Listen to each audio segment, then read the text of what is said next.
જૂનાગઢ જિલ્લાના કેશોદ તાલુકાના પંચાળા સ્વામિનારાયણ મંદિરે રાસોત્સવ રંગોત્સવ શાકોત્સવનું ભવ્ય આયોજન કરવામાં આવ્યું। આજથી 200 વર્ષ પહેલા પંચાળા ખાતે ભગવાન સ્વામિનારાયણ સંતો ભક્તો સાથે પંચાળા ખાતે રંગોત્સવ ઉજવાયો હતો। તાલુકાના ગેડ વિસ્તારનો પ્રારંભ પાંચાળા ખાતેથી થાય છે અને અહીં આવેલ ભગવાન સ્વામિનારાયણ મંદિરને કારણે જગ પ્રસિદ્ધ બન્યું છે। પંચાળા સ્વામિનારાયણ સંપ્રદાયનું મહત્વનું સ્થળ છે। અહીં ભગવાન સ્વામિનારાયણે સંતો હરિભક્તો સાથે આજથી 200 વર્ષ પહેલા રાસોત્સવ કર્યો હતો। અહીંથી સંપ્રદાયના આશ્રિતો વડે કપાળમાં તિલક ચાંદલો કરવાની શરૂઆત થઈ હતી।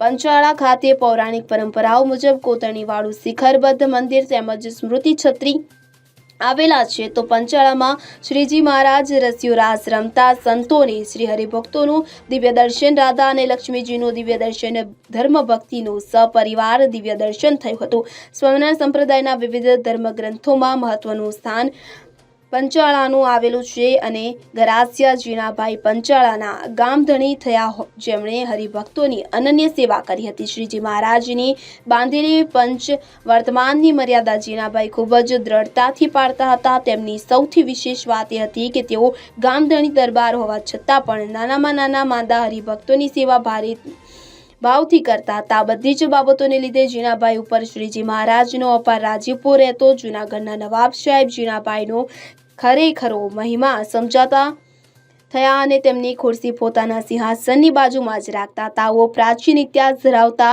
પંચાળા ગામ સ્વામિનારાયણ મંદિર ખાતે આગામી તારીખ 25/3/2024 સોમવારે રાસોત્સવ, રંગોત્સવ અને શાકોત્સવનો ત્રિવિધ કાર્યક્રમ યોજવામાં આવ્યો છે કે જેમાં સૌ હરિભક્તોને પધારી ધન્યતા અનુભવવા સ્વામી ઘનશ્યામ ચરણદાસજીએ સૌને આમંત્રણ આપ્યું છે।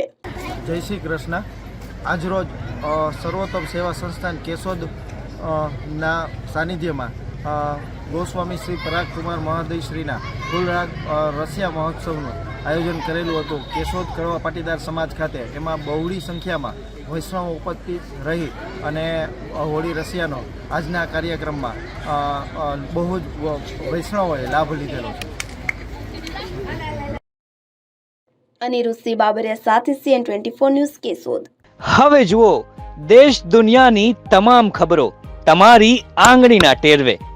ઉઠાવો મોબાઈલ અને Google Play Store પરથી ડાઉનલોડ કરો અમારી CN24 ન્યૂઝ મોબાઈલ એપ।